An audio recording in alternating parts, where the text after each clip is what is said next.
You're listening to RazorCast, USA's hottest podcast, bringing you cutting-edge interviews from leading industry professionals. Hello, everyone. This is Liz Harvey coming to you from our RazorCast studios in New York City, where we are dedicated to bringing you cutting-edge interviews from many of the leading industry professionals across the U.S. In today's episode, we are speaking with Dr. Mathew Phinney. Dr. Phinney is the founder of the Chiropractic Doctors in Grand Rapids, Michigan, where he is committed to improving the health and vitality of his community through chiropractic and wellness care. He is originally from Toronto, Canada, and he graduated from Palmer College of Chiropractic in Davenport, Iowa.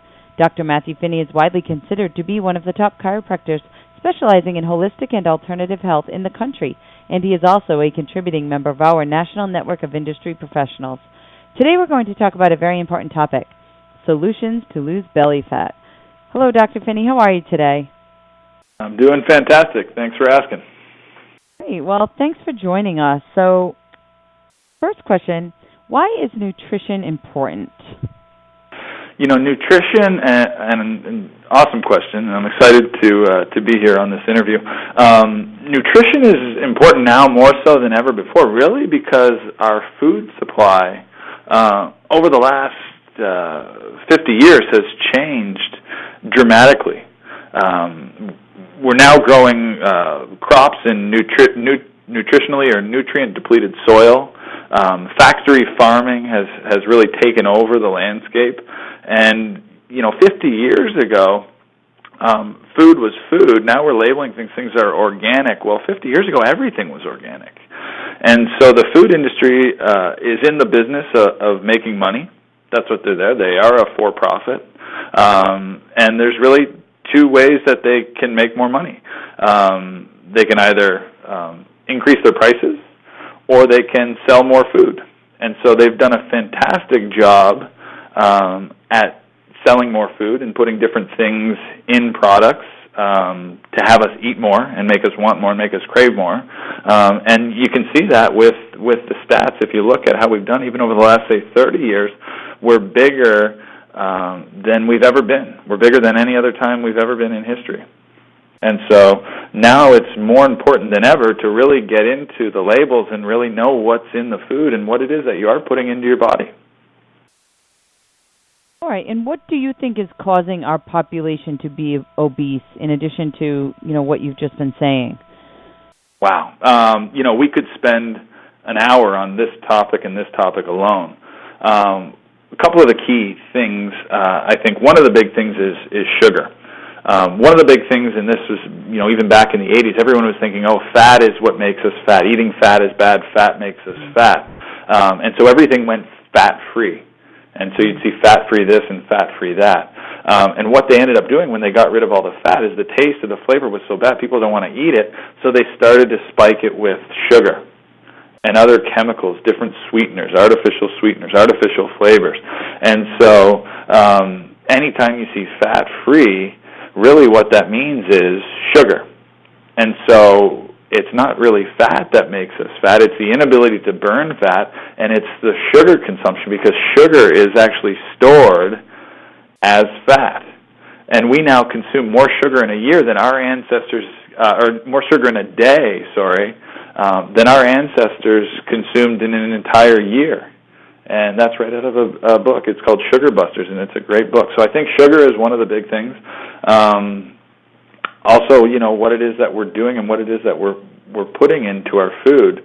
All of the antibiotics, the hormones that we're putting into the meat, the genetically modified foods, corn, soy, two of the most genetically modified crops on the planet. And we live in the United States. We actually live in one of two countries that they don't label. There's no transparency in labeling GMOs or genetically modified food. It's the U.S. and New Zealand. And so there's really very little transparency in labeling, and the reason why is we have a very powerful food lobby in Washington. And they're powerful, they have lots of money, and that's what they're in the business to do, is making more money. And so they've gotten people to eat more, and more food for cheap food than we have ever at any other time in history had. Okay, so switching gears a little, are supplements part of your nutrition advice? Yeah, most definitely. Again, when we talk about nutrient depleted, we have less nutrients in our food than ever before, but more calories. So we need to bolster that. We need to start, because you can eat and eat and eat, but you still feel hungry. And the reason why is we don't have the same amount of nutrients that we once had in our food. And so we have to bolster that. We have to use different supplements in order to get it to the levels where we need it so we can function, so we can be healthy. A couple supplements I do recommend, and I recommend everybody take them in today's nutritional landscape. One of them is chlorella, Wuji chlorella. It's a whole food. It's a green superfood, so it's chlorophyll. It's fantastic for the digestive and immune system. Omega-3 fatty acids. Muscles need protein. Bones need calcium. Your brain and your nervous system requires omega-3 fats in order to work properly.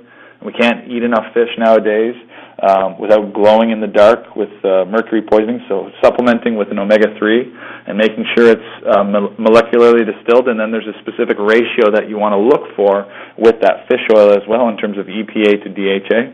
D3, the sun vitamin, that's one, again, bones, immune system, a requirement. If you're not getting 10 minutes front and back bathing suit attire every day, then you require vitamin D3.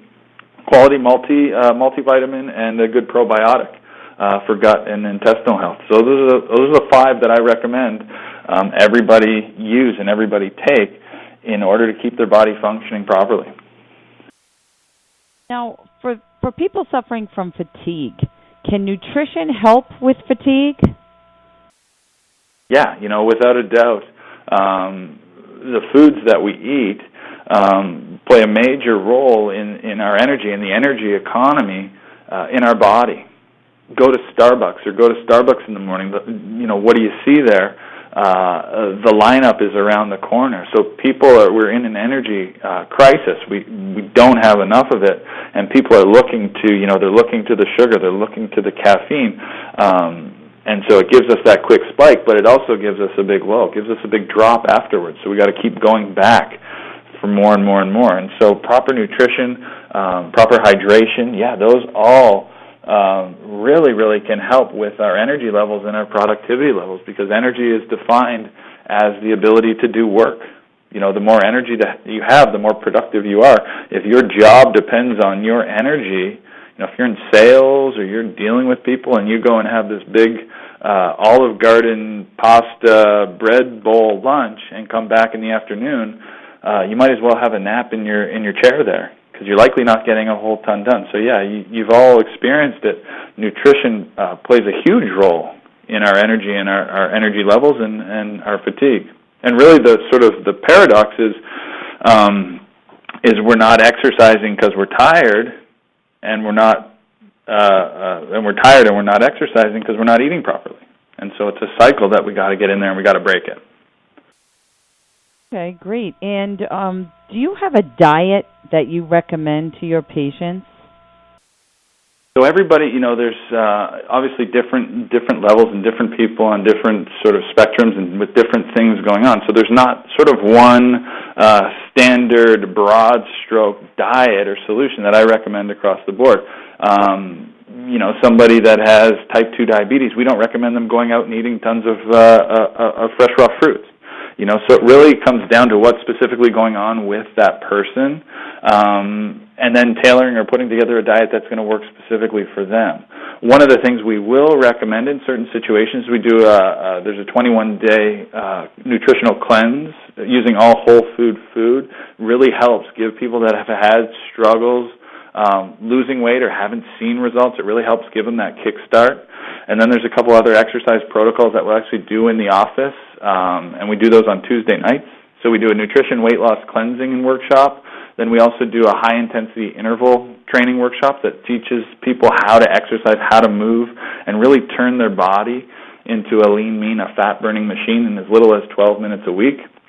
And then it really comes down to, another big part of it is your beliefs. And you really want to know what your beliefs are in terms of nutrition and health.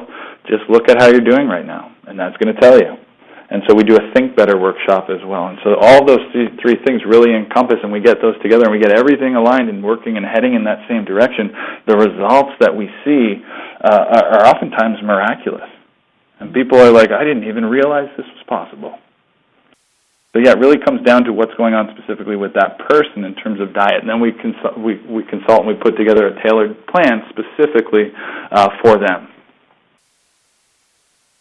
Oh, great. Okay, so thank you so much, Dr. Phinney. We know you're really busy, so I just want to thank you for your time and your help today. Yeah, I appreciate you having us on, Liz, and I look forward to chatting with you again. Yes, me too. Thank you. So for our listeners across the country, if you are interested in speaking with Dr. Mathew Phinney, you can either go online to www.thechirodocs.com or call 616-432-3103 to schedule an appointment.